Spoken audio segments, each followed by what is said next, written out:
Hola a todos, bienvenidos a la Biblioteca de la Historia.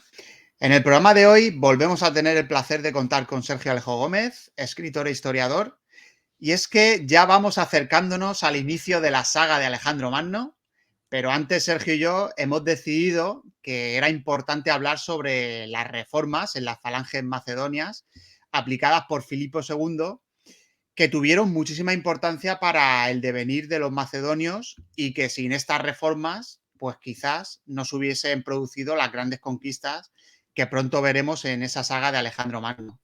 Pero antes voy a saludar a Sergio. Bienvenido, Sergio. Hola, ¿qué tal, Gerión? Aquí encantado de estar otra vez contigo para tocar este tema, ¿no? Para hacer este preludio, podemos llamarle en italiano antipasti, ¿no? Que es como un entremés, un entrante a lo que nos viene con la saga de Alejandro. No sé si meterlo dentro de la misma saga, pero podemos ponerle un apéndice inicial, ¿no? Un prólogo. Exactamente, el preámbulo, ¿no? Eso es. De esa saga. Y bueno, como todos los oyentes sabrán, Sergio Alejo es historiador, licenciado por la Universidad Autónoma de Barcelona y especializado en el mundo antiguo. Es un autor muy prolífico que tiene publicados por el momento 12 libros. 5 de ellos, como ya sabéis, forman parte de una pentalogía titulada Las crónicas de Tito Valerio Nerva, saga que se centra en la época de las guerras asturcántabras. Por otro lado, tiene una trilogía de novelas que forman parte de la saga Renovatio Imperi, cuya trama nos sumerge en el Imperio Romano de Oriente. Y también ha escrito la novela Deuda de Sangre, que es una novela única ambientada en las famosas guerras dacias de Trajano. Sergio también nos ha traído a la Biblioteca de la Historia 3 ensayos titulados ¿Sabías qué? El primero de ellos, Curiosidades del mundo antiguo. El segundo, Un paseo por la antigua Roma. Y el tercero, Un paseo por la antigua Grecia, que son ensayos que nos desvelan un puñado de los capítulos más importantes e interesantes del mundo antiguo, de la antigua Roma y de la Grecia, de la antigua Grecia respectivamente. Como sabéis, también es colaborador del podcast La Biblioteca Perdida, con su sección Por los Dioses. Junto al amigo Ángel Portillo, conduce el canal de YouTube y el podcast en Ivos Calamares a la Romana. Es miembro, al igual que un servidor, del grupo Divulgadores de la Historia. Y para finalizar con este su currículum, hay que decir que Sergio es recreador histórico en el grupo Barquino Oriens. Y bueno, ahora sí, vamos a entrar en materia y vamos a viajar a la antigua Macedonia para conocer ese antes y ese después en uno de los ejércitos más poderosos que han combatido sobre la faz de la Tierra. ¿Por dónde comenzamos, Sergio? ¿Qué te iba a decir? Yo que al final pues podemos hacer una saga con mi currículum también, la saga de mi currículum, ¿no? También. Porque cada vez tengo más cosas, me meto en más embolados y me meto en más historia y llega un momento que diré, joder, me dirá el Gerión, dirá, tío, al final lo voy a poner por escrito porque cada vez que empieza el programa tengo que leer esto y nos comemos unos minutos de programa. Pero bueno, en serio, ya entrando en materia, creo que hoy el tema de la falange es muy importante. Mm, Vamos a empezar a hablar un poquito de la historia de esta falange, ¿no? Porque en su momento ya sabéis todos que os hemos hablado a lo largo de esta saga de Atenas que hemos hecho y que hemos concluido hace muy poco sobre el modelo de combate falangita, el de la falange sí. de la Grecia clásica, ¿no? Ese orden cerrado con los escudos pesados que cubrían al enemigo por la mitad, esa lanza larga tipo Dori de 2-3 metros, espada corta, armadura linotórax, el casco cranos, o sea, más o menos el arquetipo de hoplita, ¿no? Pero evidentemente hubo unas modificaciones que Filipo II y su sucesor Alejandro III, Magno, heredaron, introdujeron y que Alejandro heredó del ejército que forjó su padre, ¿no? Sí. Y este tema me parece muy interesante, así que si te parece, le dedicamos un poquito más de tiempo Mm, porque necesitamos saber también cuáles son esas reformas que provocaron que el ejército macedonio se lograra imponer de una manera tan eficaz y tan aplastante al ejército persa. Y entonces no tiene que ser una cuestión de número, tiene que ser una cuestión no de cantidad, sino de calidad. Y eso es lo que queremos apreciar aquí, ¿no? claro, y como veremos, fue muy importante porque bueno, los macedonios estaban ahí en el norte, ¿no? De la antigua Grecia. Parece que no pintaban mucho y de repente algo pasó para que de unos años para adelante comenzaran a combatir a otras polis griegas, comenzaran a conquistar territorios en Grecia, pero no solo eso, sino que se vieran tan fuertes, tan poderosos, que dieran el salto a conquistar Persia. Y claro, esto algo tuvo que pasar, ¿no? Y es lo que vamos a ver en este programa. Correcto. Tenemos que tener en cuenta que cuando Filipo II sube al trono de Macedonia, allá por el año 359 a.C., el ejército que se encuentra, por decirlo de alguna manera que no suene muy mal, es bastante bisoño y muy mediocre. Es un ejército perdedor, un ejército de losers, ¿vale? Porque vienen de perder batallas, de que les hayan dado pal pelo, o sea que realmente había sufrido recientemente una aplastante derrota en la que incluso el rey, el hermano de Filipo, había resultado muerto en combate. O sea que Filipo se encuentra una tesitura muy compleja en cuanto a recursos humanos, sobre todo también de moral, que eso es muy importante porque la moral de los ejércitos es esencial para vencer, ¿no? Claro. Si tú subes y te encuentras esa moral tan baja, pues reflotarla es bastante complicado, ¿no? Entonces, evidentemente, eso dice que la persona que realza ese ejército tiene que ser una persona con carisma, con psicología también, ¿no? Entonces, ese ejército tiene que empezar un nuevo sistema, tiene que asistir a un nuevo cambio para que tú rompas con todo lo que había hasta ahora y inicies un riguroso programa novedoso. En este caso, pues pasaba por nuevas levas y por un programa intenso de entrenamiento. ¿Vale? Entonces nos acercamos a un concepto que a lo mejor hasta ahora solo lo habíamos visto en Esparta, que era el ejército profesional. ¿Vale? Sí. Un ejército formado por guerreros que todo el día, todos los días de su vida son guerreros, no como los ciudadanos soldado de Esparta, de Atenas, de Tebas, de Corinto, de Mégara, de todas las ciudades griegas, ¿no? Estamos asistiendo a un modelo en el cual, si tú quieres tener un ejército vencedor, tienes que tener auténticos soldados profesionales, ¿vale? Gente que se dedique exclusivamente a la guerra.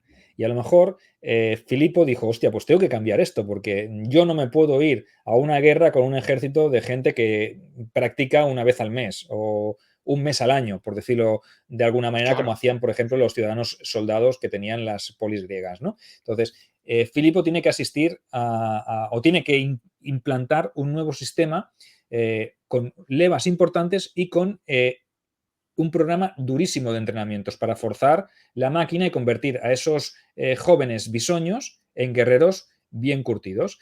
Y para entender el porqué de todo esto... Sí, Sergio, si me permite, me vienen aquí a la cabeza ejemplos históricos de esto que estás comentando que cambian el paradigma de esos países o esos imperios o esos estados en los que se implantan estas reformas, ¿no? Me viene a la cabeza posteriormente Cayo Mario, ¿no? 7 veces cónsul, todas las reformas que hizo las legiones romanas, y luego posteriormente me viene a la cabeza también los tercios de Flandes, los tercios españoles. O sea que cuando hay un cambio en un ejército que digamos que lo profesionaliza y le aplica unas reformas que lo hacen mucho más poderoso, esto, digamos, es un antes y un después en el devenir de ese estado, de ese país o de ese imperio. ¿Eh? Correcto, correcto. Son ejemplos clarísimos, más o menos, de la funcionalidad o de la manera de pensar del general o del rey que dice, esto tiene que cambiar radicalmente. Si quiero un ejército eficiente, combativo y que me sirva pues para conquistar, sobre todo, ¿vale? No solo para defenderme, sino para conquistar, necesito tener gente que tenga una dedicación exclusiva a la guerra, ¿vale? Entonces, hasta ahora no había pasado eso en Macedonia. Entonces, Filipo lo tiene que hacer. ¿Y de dónde saca la idea este gran Filipo? Pues precisamente de su estancia en Tebas. Y decís, ¿y qué hacía Filipo en Tebas? Pues ya os hemos dicho que no era, tenía hermanos por delante que habían sido reyes antes que él. Entonces era el tercero de los hermanos, o el tercero en la línea sucesoria del trono de Macedonia. Y una de las políticas que se seguían habitualmente en el mundo antiguo era la política de los rehenes políticos, ¿vale? Y era enviar a los nobles, o en este caso los propios miembros de las familias reales, a otras ciudades con las que se tuviera algún tipo de acuerdo, alguna alianza, algún pacto, y se les enviaba en calidad de rehenes, pues para que si el reino se intentaba levantar, pues siempre tuvieran gente allí tipo escudo humano, ¿vale? Es decir, Sí. tú te levantas, pues yo ejecuto a tu heredero, por ejemplo, ¿vale? Y esto es una política que se ha seguido pues, en la antigua Roma, en la antigua Grecia, en estados incluso más modernos. Evidentemente es una política de mantener a buen recaudo ¿cómo se dice? Pues tus ahora se me ha ido Tus de la cabeza. intereses.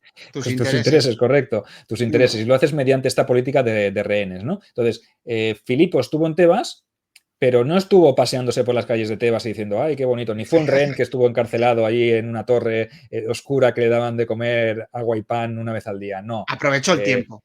Correcto, aprovecho el tiempo. Es más, este tipo de prácticas lo que se hacía es potenciar el aprendizaje, ¿vale? Tener un escaparate en el cual tú poder ver cómo actuaban esas personas o esa ciudad, y Filipo, en lugar de ponerse las manos en la túnica y estarse todo el día contemplando las musarañas o viviendo de los placeres de ser quien era y ser bien tratado por los dirigentes de Tebas, pues él aprovechó pues, para empaparse de cómo funcionaba, por ejemplo, el batallón sagrado.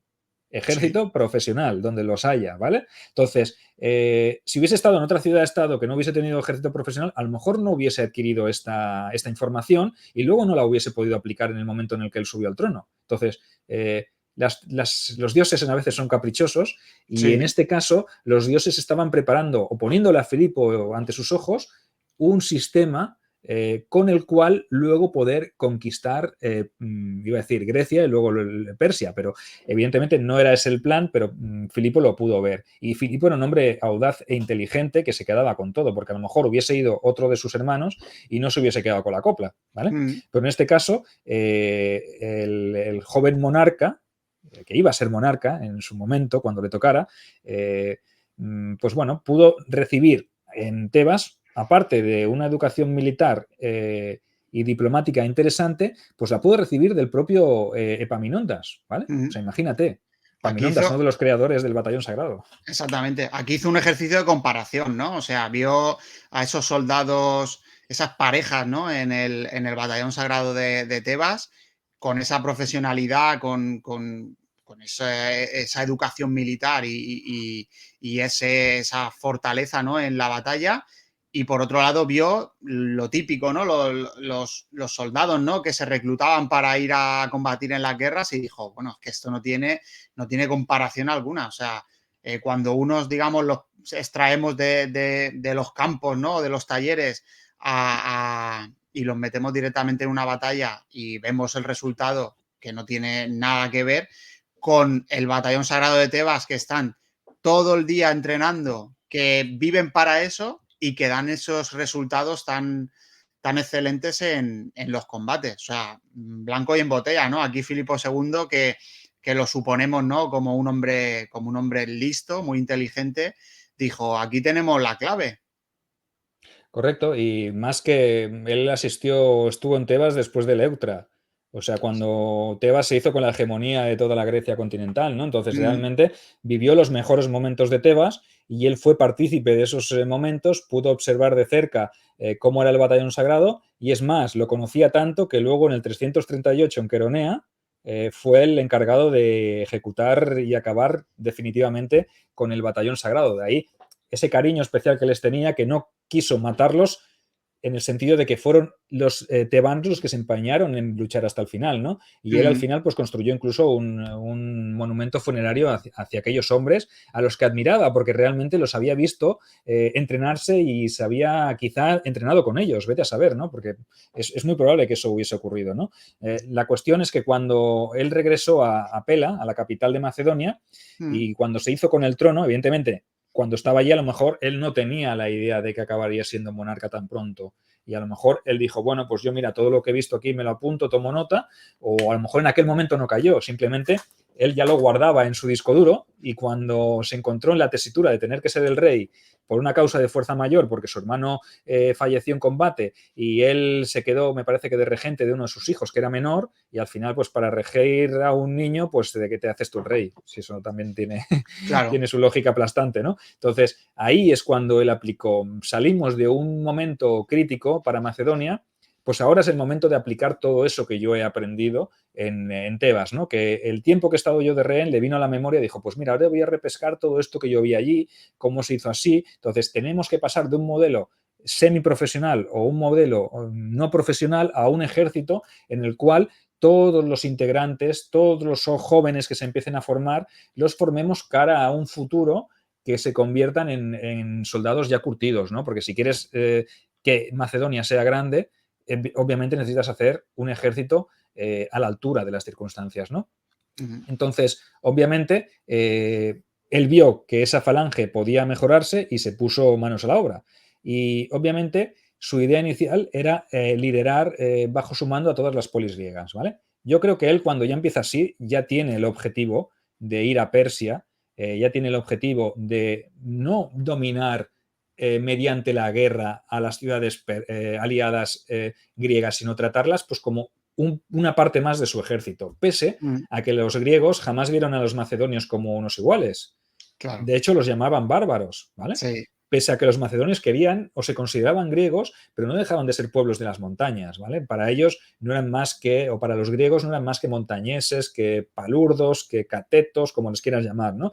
Pero Filipo hizo que Macedonia se convirtiera en algo más. El devenir de los tiempos convertiría a Filipo en el dueño y señor de todas esas gentes, de todos aquellos que le habían llamado bárbaro, ¿no? Entonces, Mm, su objetivo era aunar a todos los griegos, porque él se consideraba griego, bajo una sola égide y lanzarse a una expedición para vengar todas las afrentas que habían hecho los persas, porque él sabía también que el territorio persa era muy rico y evidentemente su expansión contaba con que él acabaría controlando Grecia y desde allí todos los griegos unidos podrían emprender esa victoria, ¿no? O esa campaña victoriosa en territorio persa. Pero obviamente todo pasaba por primero tener que controlar Grecia. Y él estaba en el norte. Era un reino comparado con todo lo que era la Grecia continental, era una parte muy pequeña, ¿no? Pese a que era un reino poderoso en cuanto a recursos. Tenía muchos mm. recursos humanos y tenía muchos recursos materiales. Entonces, había que aprovechar esa riqueza pues para convertir al ejército macedonio en una máquina de matar, ¿vale? Y eso es lo que hizo él. Llevar a cabo un reclutamiento en el cual fragmentó su reino en 10 demarcaciones e impuso un servicio militar obligatorio. Ojo, esto es muy importante, esto es una novedad. Esto realmente es una reforma y una revolución, porque hasta entonces eso no había ocurrido. Entonces, tú estás obligando a todos los muchachos jóvenes que ya empiecen a enrolarse en el ejército, porque tu intención es convertir el ejército en algo profesional, ¿no? Y Mm, obviamente esos nuevos reclutas se instruían en sus lugares de origen, en cada una de esas 10 demarcaciones, y se iban incorporando posteriormente al ejército, ¿vale? Como hecho destacable, hay que tener en cuenta que no había edad límite para enrolarse, ¿vale? Ni por abajo ni por arriba, ¿vale? Evidentemente no vas a coger un niño de 11 años, ¿no? Pero sí que es verdad que a partir de los 16, 17, pues un mm, muchacho ya podría empezar a formar parte de este ejército, no como los 7 en la Gogué, pero tampoco había un límite de edad por arriba. Es decir, que si tú tenías 35 y te querías enrolar en el ejército macedonio, pues no había ningún problema, porque mientras superaras un acceso y tuvieras unas condiciones óptimas y sirvieras para guerrear, pues oye, bienvenido seas. No vamos a estar aquí para derrochar gente porque sea un poco más mayor de lo que toca, ¿no? Porque con claro. 35 años a lo mejor todavía tenía unas aptitudes y un físico importante y sobre todo gente que trabajaba en el campo, gente curtida como eran los macedonios, pastores, agricultores, gente con fuerza física que obviamente llevaban toda la vida trabajando de sol a sol, o sea que tenía una buena materia prima ahí, o sea que yo pienso que eso es importante.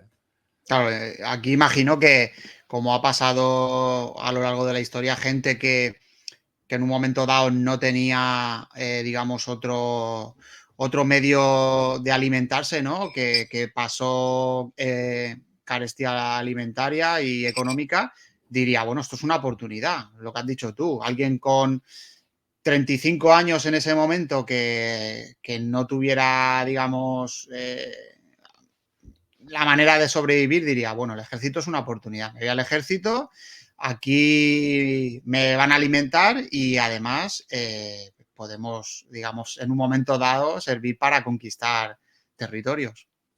Correcto, y además tampoco había permanencia. O sea, no es lo mismo, es como las compañías de móviles, como te dicen, tú te puedes ir cuando quieras, ¿no? No, pero en el sentido de que no hace falta que sirvas un máximo de años para poderte jubilar, sino que a lo mejor gente que se enrola ya con cierta edad, pues oye, te sirven 10 años y ya tienes suficiente, ya te puedes retirar porque ya has cumplido con el Estado macedonio. O sea que también eso es importante, no es como la Legión Romana que tenías que estar 20 o 25 años, dependiendo el tiempo y la unidad en la que servías, ¿no? Eso también es una ventaja. Para que os hagáis una idea del volumen de efectivos que concentró Macedonia en esos primeros años, pues los números presentados en la batalla de Queronea, o sea, estamos hablando que Filipo sube en el 359, pues en el 338 a.C., en Queronea los números son 24.000 infantes y 3.000 jinetes. O sea, estamos hablando de una tropas, de un ejército bastante considerable. Sí. O sea, en 20 años, Filipo ha generado un ejército perdedor que había quedado diezmado y lo ha conseguido tener un ejército regular fijo de unos 24.000 efectivos de a pie y unos 3.000 jinetes. Una fuerza bastante, bastante considerable, ¿vale? Ojo Es importante. que aquí volvemos a remitir a la profesionalidad, Correcto. porque, claro, no podemos comparar estos 24.000 infantes y 3.000 jinetes con, con un ejército regular, que es lo que hablábamos, que siempre vamos, ¿no? Nos remitimos a los espartanos cuando los nombramos. O sea, es que decía, ¿no? Van a la batalla 1.000 espartanos contra 5.000 hoplitas, ¿vale? Pero es que los espartanos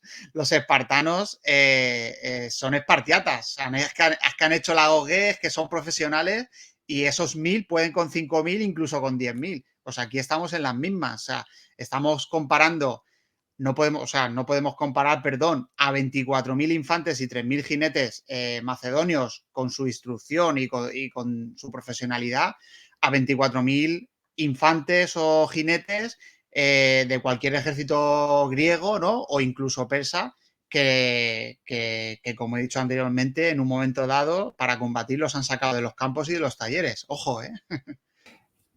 Bueno, pues el modelo elegido como base por Filipo fue el de la falange tebana de Epaminondas, evidentemente, del tiempo que había estado allí formándose.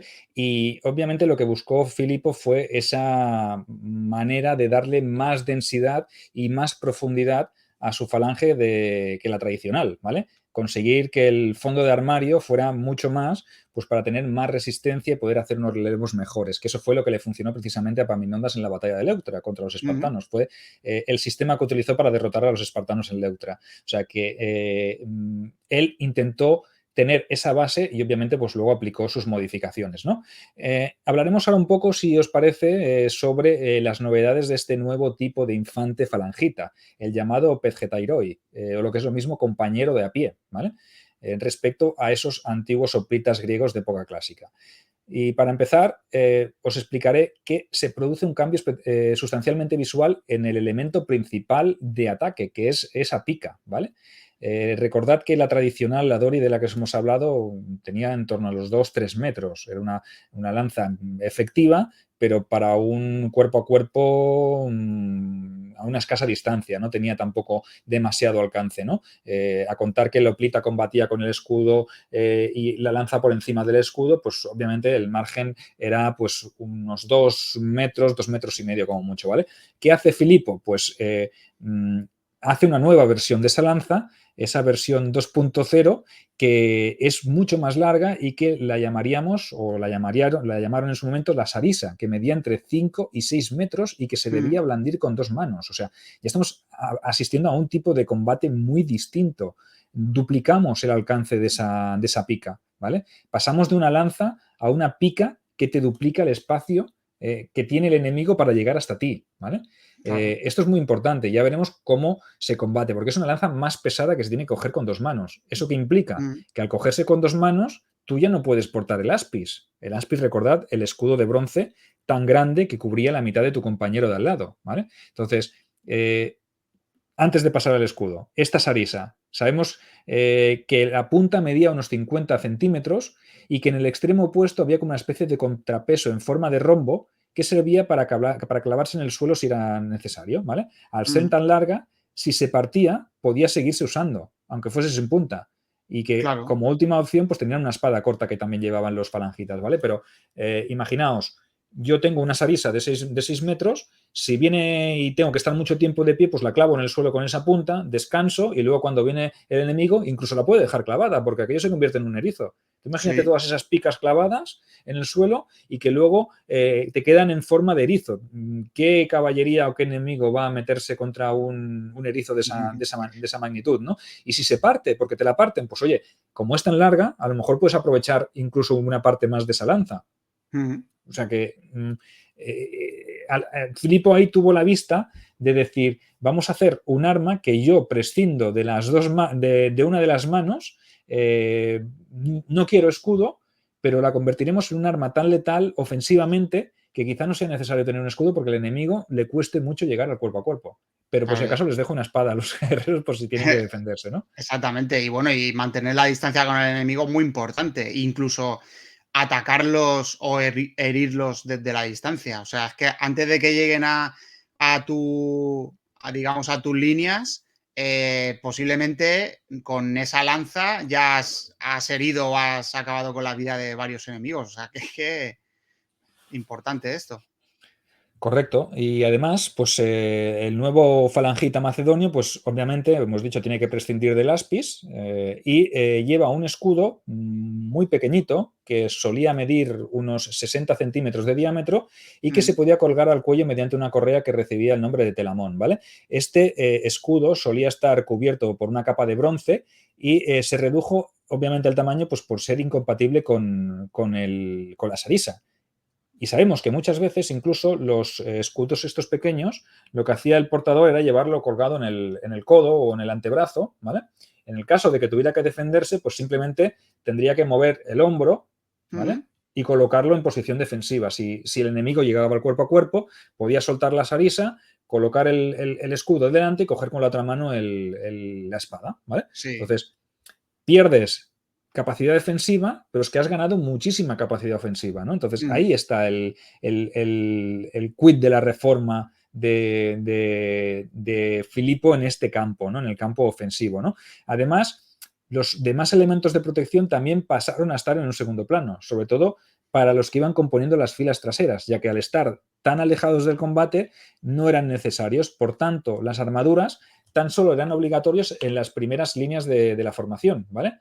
Si me apuras, pues mira, la primera, la segunda y quizá la tercera, ¿vale? Las demás que no estaban tan expuestas, pues obviamente iban sin armadura. Y estas primeras filas llevaban armaduras fabricadas en lino, como el linotórax del Boplita de toda la vida, con mm, algunas placas metálicas, ya fuera de bronce o incluso algunas de hierro. O sea que, como vemos, es primordial la parte ofensiva, es primordial que el Oplita o que el Falangita lleve una sarisa y no es tan esencial que lleve una armadura. Entonces es más ligero también para moverse. También ganas movilidad, por lo que el de la cuarta fila es muy poco probable que te llegue a entrar en combate en cuerpo a cuerpo, porque mm. normalmente le costará mucho al enemigo llegar hasta esa cuarta fila. Eso sí llega a la primera, claro, porque hay muchos que no llegaban ni a la primera. O sea que Exactamente. Claro, es que lo que comentamos, con esas sarisas, esas picas tan largas,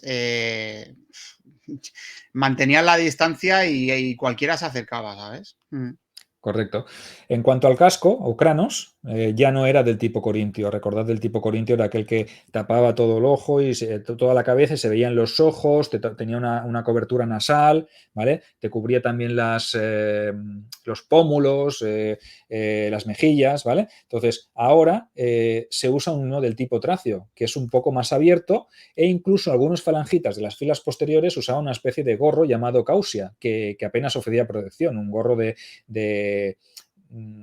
cuero, de piel, algo que no era tampoco muy esencial para protegerte ni te brindaba una protección extrema como podía proteger el Kranos, ¿no? Que el mm, Kranos te ofrecía mucha protección pero te limitaba el campo de visión también, ¿no? claro. Entonces aquí el nuevo yelmo que es más abierto pues te permite ver más, el guerrero que está en la fila pues puede ver cómo están sus compañeros, cómo se mueven, entonces ahí asistimos también a una ventaja y una remodelación, ¿no? Entonces las picas se sabe que las puntas de los que formaban en la quinta fila sobresalían por delante de los que formaban en la primera, ¿vale? O sea, Buah. para que nos entendamos, os ponéis en la imagen de un tercio también, ¿no? Mm, El primero lanza la pica para adelante, el segundo se la tira por encima, el tercero la tira por encima del segundo y del primero, y así hasta la quinta fila. Las demás van en alto, ¿vale? Y a medida que la pica o que el guerrero de pica de la primera línea cae y le sustituye, pues el que avanza, el que estaba en la sexta posición,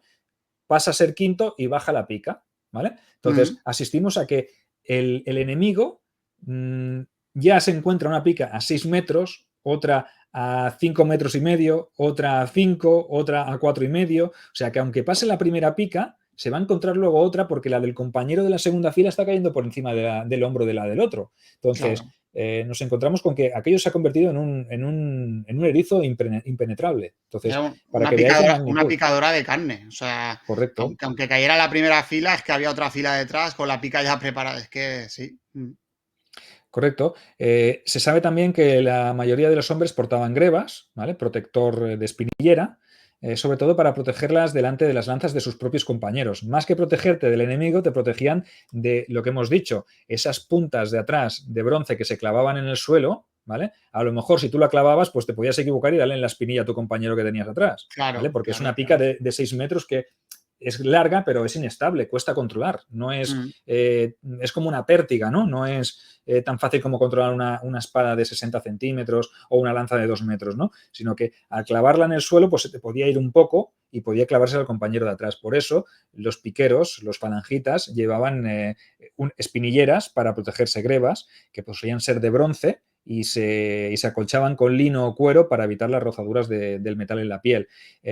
Evidentemente, si tenían una sola espinillera, pues formaban o se ponían la espinillera de la izquierda, que era la pierna que iba adelantada, ¿vale? Esto en las legiones romanas también pasaba así, mm, ¿no?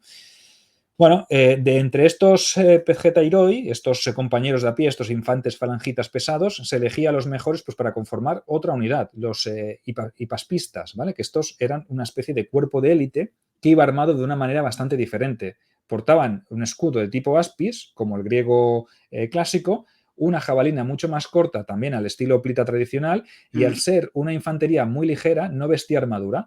Estos infantes estaban al servicio del monarca como guardia personal y además llevaban a cabo las misiones más delicadas, o sea, que eran gente de confianza.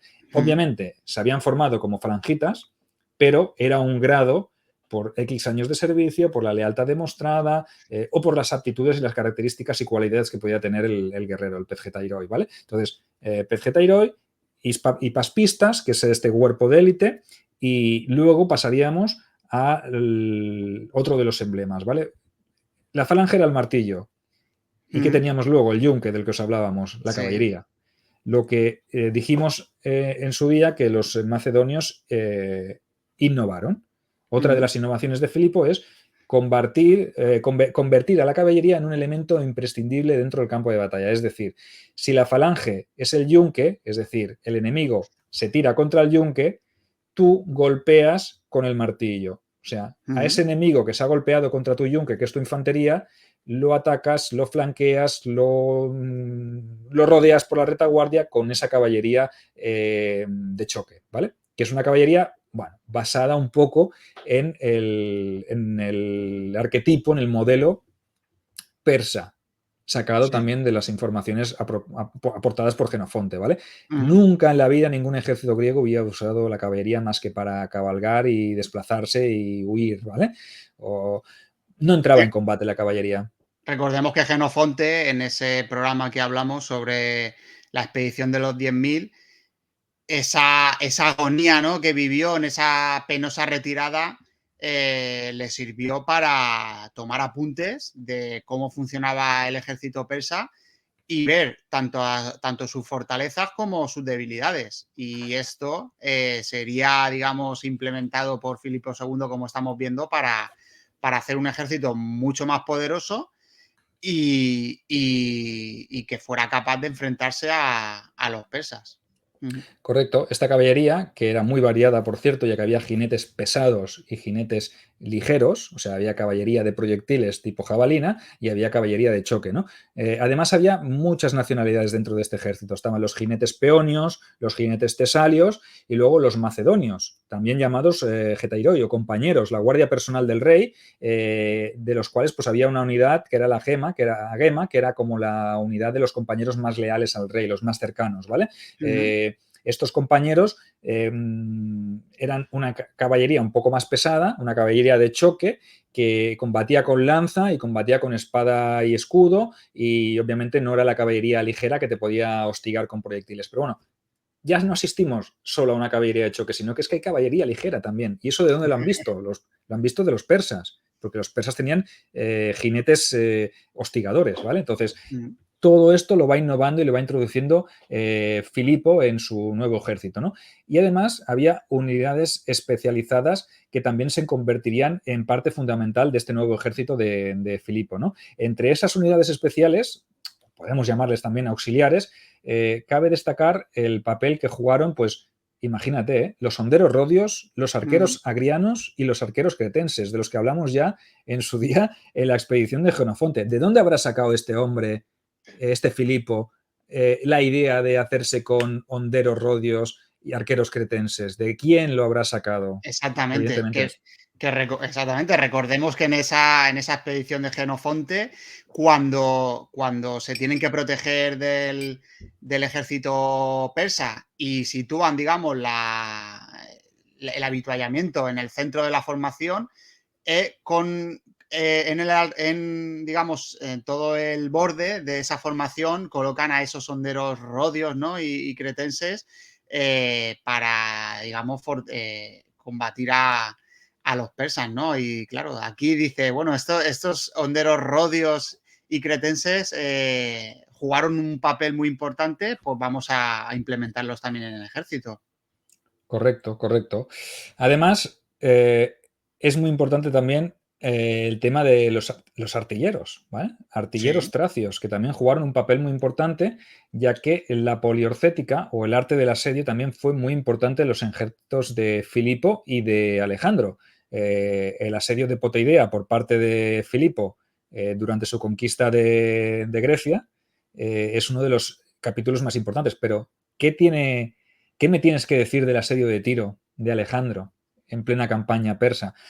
Ya hablaremos cuando lleguemos en su día, lo explicaremos Ya con lo mucho veremos. detalle, Sí, sí, sobre pero ese es uno de los episodios más míticos. Sí, esto lo recuerdo especialmente porque en la Biblioteca Perdida, en ese programa que hicimos, bueno, que hicisteis en Portugalete, ¿te acuerdas que lo hicimos en directo? Aquí habláis de ese asedio de Tiro, sí, sí, sí. La verdad que muy, muy curioso. Ya hablaremos en la saga de Alejandro Magno sobre Sí.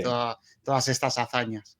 Pues es muy importante el tema de los artilleros. Cuando digo artilleros podemos hablar los mecanicoi, como les llamaban, ¿no? Como ingenieros, ¿no? Los Mm, ingenieros que edificaban y creaban esas máquinas de asedio, esas torres de asedio, todo ese material, ¿no? Entonces es muy importante porque Filipo también los incluye dentro de su ejército. Entonces estamos asistiendo a un ejército mega completo. Ningún ejército griego clásico tenía todo este repertorio de personajes dentro, ni de profesiones, ni de especializaciones dentro de los componentes que formaban la estructura, ¿no? Entonces, mm, estamos asistiendo a una reforma, no una reforma mínima, sino que estamos asistiendo a un lavado de imagen. Es como si sí. crearas un ejército prácticamente de cero. Todo Ujú, tiene una base similar al ejército griego clásico, pero tiene una cantidad de innovaciones y una cantidad de añadidos, una cantidad de extras que dices, es brutal, ¿no? Todo lo que está haciendo Filipo.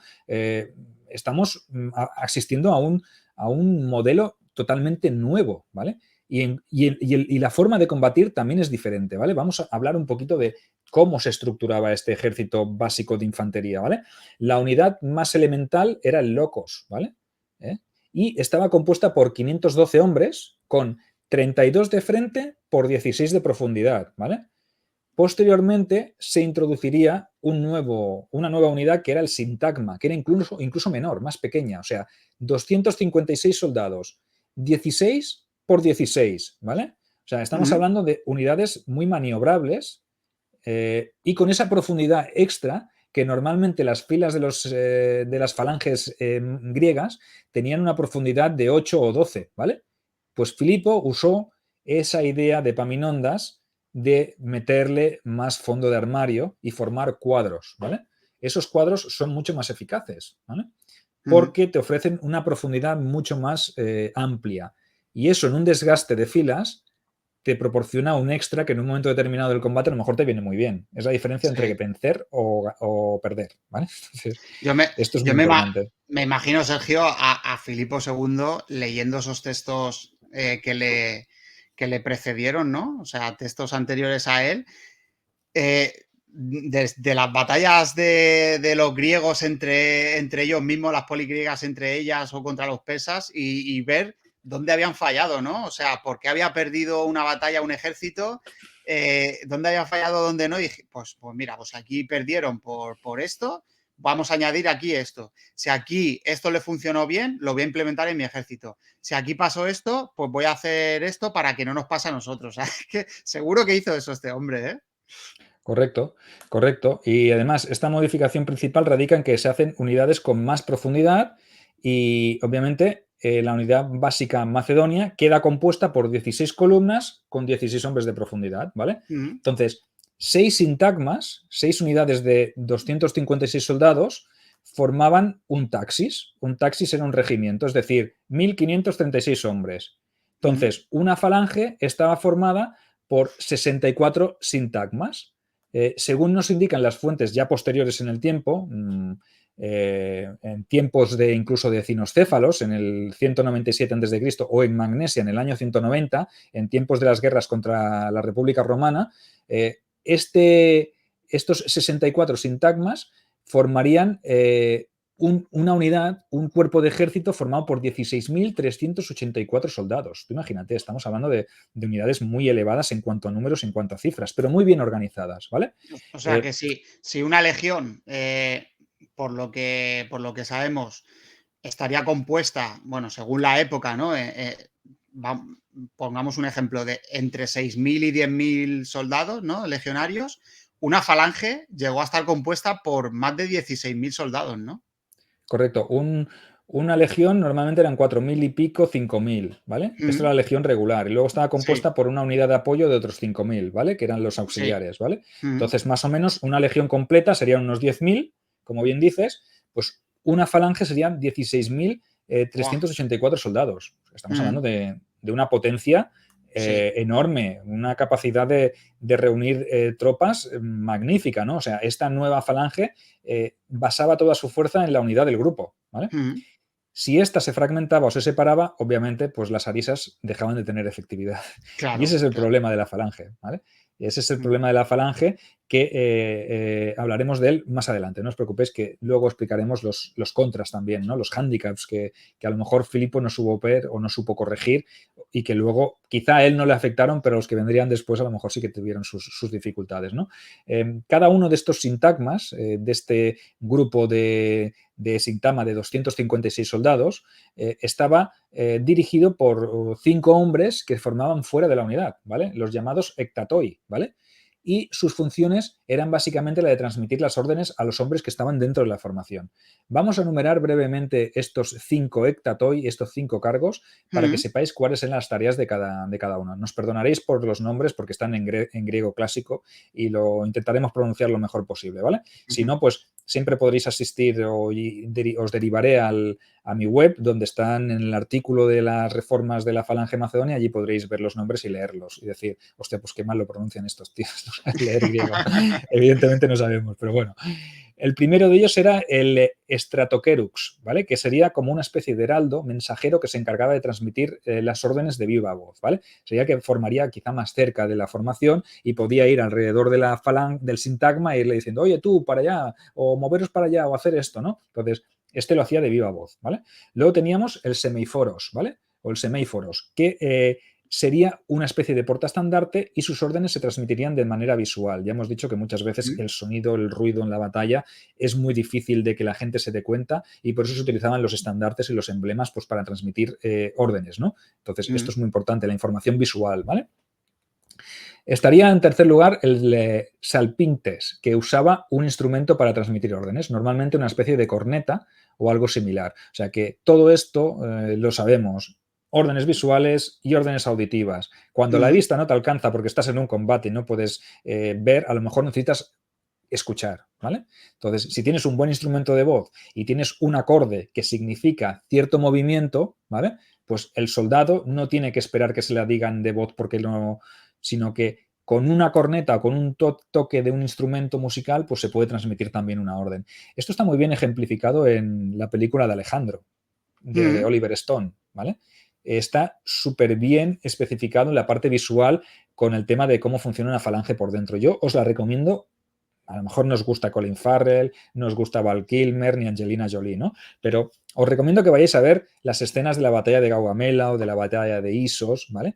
Porque allí se ve muy bien cómo funciona la falange de picas, ¿vale? Y cómo se transmiten las órdenes y cómo se pueden desplegar ejércitos tan grandes y se pueden transmitir órdenes en un campo de batalla en plena ebullición. Es muy importante porque es brutal. O sea, si podéis ver la peli de Alejandro Magno, la película de Alejandro Magno, de esta de Colin Farrell y Oliver Stone, yo os la recomiendo porque es un claro ejemplo de cómo incluso hace una visión a vista de águila, con un águila, a ojos de águila, Sí. y se ve todo el campo de batalla desplegado, ¿vale? Cómo quedarían las falanges, ¿vale? Entonces, súper chulo.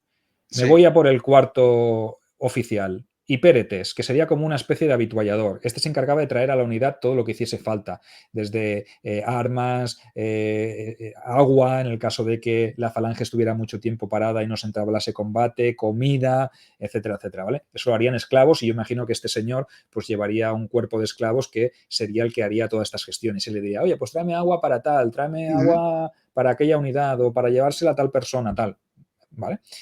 Y el quinto cargo sería el Ouragos, ¿vale? Que sería el de vigilar la retaguardia de la formación para que nadie se quedase rezagado o para que nadie intentase huir del combate, que también es posible. Aunque si tú estás al final del cuadro del sintagma, piensas, pues si ya ha acabado la batalla, a lo mejor no te das ni cuenta de que estás combatiendo.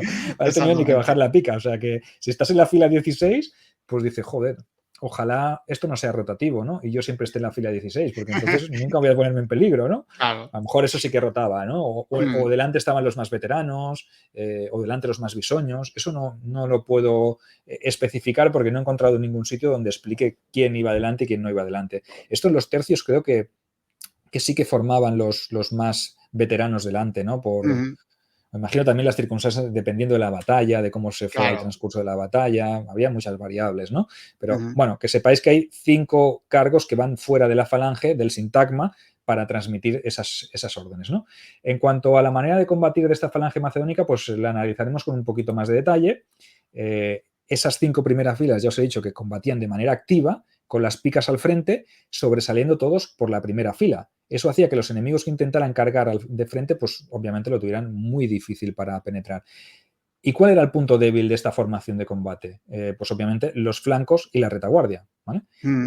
Por eso había que tener unas buenas tropas de infantería ligera. Hemos hablado antes de los argianos, de los cretenses, incluso de las caballerías peonias y tesalia o de la caballería de compañeros, que servía tanto para aplastar como martillo, ¿vale?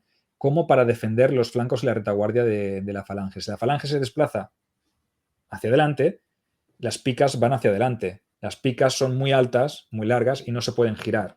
O sea, Claro. la pica no se puede girar y tú como falangita vas a lanzar una pica al lateral porque te están atacando por el flanco. No, tiene que girar toda la falange y ponerse de Sí. frente y eso es muy difícil. Entonces, la falange sirve para atacar de frente.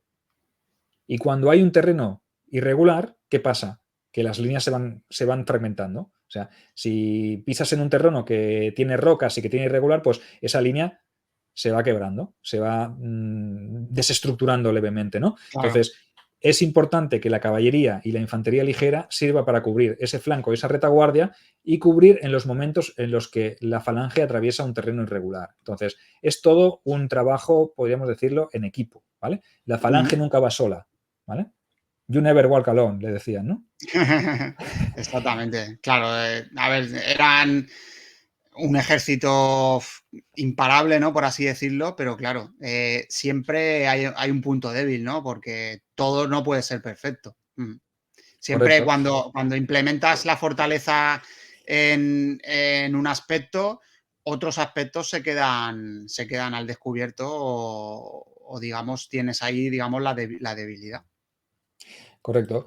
Analizado un poquito con detalle cómo era la falange, más o menos, cómo se estructuraba, vistas las reformas, lo único que quiero hacer para acabar el programa de hoy es explicaros por qué la falange es derrotada después de prácticamente 200 años en los cuales se convierte en la máquina letal, ¿vale? Lo hago a modo de avance, ya sabéis vosotros lo que pasará, evidentemente. Ujú. Obviamente, cuando Alejandro invada Persia, pues se impondrá claramente, Filipo se impondrá claramente a las ciudades-estado griegas, pero luego se encontrarán las falanges con la única tropa, el único modelo de combate, el único estilo de combate que la pudo derrotar. Pero no la derrotó por ser más fuerte y más eficaz. Es que este es el problema, es que nos estamos asistiendo o asistiremos en ese final, a ese principio del siglo II antes de Cristo, asistiremos a un choque de dos gigantes, ¿no? De dos potencias, la legión romana manipular contra Ujú. la falange macedónica, ¿vale? Dos formas de combatir muy diferentes, en las cuales, obviamente, la falange se tendría que haber llevado la gloria, pero Ujú. que por casualidades del destino y avatares de la suerte, los dioses pues querían que la falange desapareciera y que la legión se impusiera, ¿vale? Y fue un poquito, para que entendáis, os explico muy rápidamente, ya algún día ya llegaremos a hablar de esto, pero os quiero explicar más o menos cómo se produce esto, ¿no? Nos vamos a un momento en el cual, pues, en Pidna, recordad, de este año, 168 a.C., el cónsul Emilio Paulo tiene la fortuna de que la falange macedónica que forma frente a él simplemente comete el error de caminar por terreno irregular, ¿vale? Ujú. Y al caminar por terreno irregular, pues se produce una ruptura de línea, ¿vale? Y eso es lo que hace, o lo que aprovecha en este caso Emilio Paulo, para que sus filas de legionarios se descompongan con tremenda facilidad, porque son manípulos mucho menores que las compactas unidades de sintagmas, recordad, un bloque enorme que no tiene prácticamente capacidad de maniobra. Las legiones manipulares, que están compuestas por centurias de 80 hombres y manípulos de 160, lo que hacen es Ujú. que se pueden desestructurar y se pueden deshacer muy rápido esas líneas. ¿Qué hacen? Cuando la falange se desestructura, esos legionarios se meten entre las picas, ¿vale? Es fácil porque te abren caminos y Sí. pasadizos, ¿vale? Esos legionarios se meten entre las picas y lo que hacen es llegar hasta la primera línea de piqueros, masacrarlos sin piedad, y ya estos no se pueden defender porque tienen que sujetar las armas con ambas manos, ¿vale? Entonces es difícil que se puedan defender. Llevaban los escudos pequeñitos que hemos dicho antes y obviamente el legionario con su gladius, pam, pam, pam, solo tiene que ir Sí. pinchando carne, ¿vale? Ujú. Y empieza por la primera fila, se mete hasta la segunda, hasta la tercera, y el que tiene la pica arriba, que está en la quinta, todavía no se ha dado cuenta que ya están masacrando a sus compañeros de delante, ¿vale? Entonces, la casualidad o la causalidad hizo que la falange perdiera. Cuando la falange ya se había enfrentado tiempo atrás con Pirro en Italia, Ujú. recordad, casi, pues estamos hablando de 270 y pico, y Pidna es en el 160, casi 100 años antes ya habían luchado la Ujú. falange y la legión. Y en aquel momento pues había acabado más o menos en tablas. La legión romana lo había tenido francamente bastante complicado. Incluso Cinostéfalos y las primeras batallas de esas campañas de las guerras macedonias, Roma lo tuvo complicado, ¿vale? Y fue aquí, justamente en esta batalla de Pidna, donde se produce quizá el declive total, ¿no? Cuando se ve que la fuerza o la capacidad de maniobra de las legiones es una ventaja sustancial sobre la poca maniobrabilidad que tiene Ujú. una falange, ¿no? Entonces, esto fue lo que ocurrió, que incluso hay cifras espeluznantes. Hablan de masacres, ¿no? Dicen que los romanos sufrieron 100 bajas, ¿vale? Y los Ujú. macedonios 20.000. Fua. No sé, me parece un poco Es exagerado, evidentemente. es una pasada, vamos. Uf.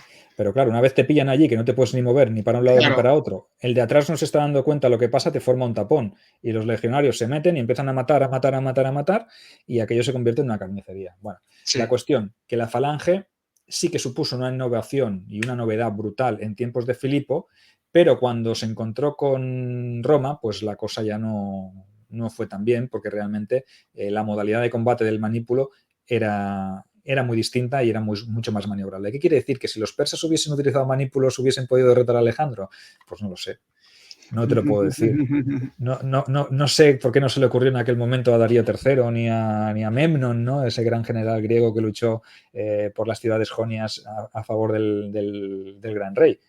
No lo sé. Pero sí que es verdad que del año 359 al año 168 antes de Cristo, las falanges pues, suponen se adueñan de los campos de batalla del mundo antiguo, se convierten en la maquinaria más letal hasta la llegada y la victoria de las legiones que hacen pues que todo de un giro, ¿no? Pero esto es como antes, ¿no? Hasta entonces, hasta el año 359, la maquinaria de guerra del mundo antiguo occidental era la falange hoplítica, y a partir del 359 pues nos encontramos con que la falange macedonia, esas innovaciones introducidas por parte de Filipo, pues la convierten en la maquinaria más letal, ¿no? Entonces yo creo que todo tiene su durabilidad en el tiempo, Sí. todo tiene su obsolescencia programada. Nada es eterno. Nada es eterno, correcto, y la falange pues tampoco lo es. Y realmente sí que serviría a Filipo y a Alejandro para sus cometidos, después a sus diadocos, evidentemente, porque la falange seguiría luchando, pero luego con la llegada de la legión romana, pues todo el arte de la guerra cambiaría, como había cambiado antes, ¿no? Entonces, yo creo que con esto, más o menos, los oyentes se pueden haber hecho una idea de qué es lo que nos va a acompañar en esta saga de Alejandro que vamos a empezar, qué modalidad de combate vamos a ver. Cuando hablemos de las tropas, evidentemente, cada vez que definamos una batalla, pues no vamos a estar narrando cómo combatía la falange, ni que era un sintagma, ni que era un taxis, ni podemos hablar de los pezgetairoi, de los hipapistas, de los arqueros agrianos, de los honderos rodios, de todo, lo hablaremos sin problema, pero con esta introducción, pues lo que podemos hacer es que siempre que hablemos de una batalla y del modelo de combate falangita, pues decimos, os remitimos al programa de Sí. las reformas de la falange macedonia que hicimos al iniciar esta saga, ese preámbulo a la saga de Alejandro. Entonces yo creo que con lo que hemos explicado hoy está bastante bien definido el modelo y el estilo de combate de la falange. Cualquier duda, oye, cualquier anotación, cualquier aportación que quiera hacer cualquiera de los oyentes, pues nosotros pues vamos respondiendo, que hay muchas veces que me dices, oye, Exactamente. Sergio, que han dejado un comentario aquí, respóndemelo. Sí. Y yo participo y lo comento, ¿vale? O sea que hasta aquí creo yo la innovación, ¿no? Las reformas, porque es pasar de un modelo obsoleto que no funcionaba y que era un modelo de perdedores, pasamos a un modelo de vencedores basado en un estilo de combate como es el Batallón Sagrado de Tebas, pero perfeccionado. O sea, podríamos decir es un batallón de Sagrado de Tebas 2.0, ¿vale? Está mejorado con el aporte y la ayuda de la caballería y de las tropas auxiliares, y además tenemos un pellizquito de ingeniería militar que nos ayudará luego a todos esos asedios. O sea que yo creo que lo que hizo Filipo fue algo espectacular, ¿vale? Alejandro Sí. lo heredó y seguramente también lo perfeccionaría en determinados momentos, porque él fue quien lo puso en práctica en las grandes batallas y los grandes momentos que tendría que lidiar, pues desde el Gránico, pasando por el asedio de Tiro y de Gaza, pasando por Isos y Gaugamela y hasta el Hidaspes allí en la India, ¿no? O sea, contra el rey Poros. O sea que tuvo muchos campos de batalla y os hablaremos de todo esto, no os preocupéis. Ahora empieza de verdad la aventura y ahora empieza la verdadera historia. Lo de hoy ha sido más que un aperitivo para que podáis ver en qué campo de actuación bélico nos vamos a mover. Exactamente. Pues sí, como has dicho, creo que ha sido un preámbulo espectacular para hacernos una idea de qué herramientas, ¿no? Por así decirlo, utilizaron Filipo II para esa expansión por Grecia y posteriormente su hijo Alejandro el Grande, Alejandro Magno, para conformar ese gran imperio y esas conquistas que hizo por toda Asia. Y bueno, como siempre, Sergio, un auténtico placer tenerte en la Biblioteca de la Historia. Pondré los enlaces en la descripción del audio a las plataformas de compra de tus libros, a tu canal de YouTube, a tu canal de iVoox Calamares a la Romana y a tu página web donde, como nos has comentado, tienen muchísimos artículos donde pueden hacer los oyentes esas consultas de los temas que vamos hablando. Y nada, muchas gracias por venir de nuevo a la Biblioteca de la Historia, que es tu casa, y que se vayan preparando los oyentes para esa saga de Alejandro Magno. Y sí, y gracias a los oyentes también por escucharnos y por acompañarnos en esta aventura que es la divulgación histórica. Pues nada, un placer y que vayan preparando las sarisas, que nos vamos a la guerra y nos vamos a la conquista del Imperio Persa. O sea que ahora todo lo que viene de ahora en adelante es acción, acción y acción. Vamos a lo grande, a por los persas, a por los aqueménides. Eso, vamos allá. Un saludo. Un saludo.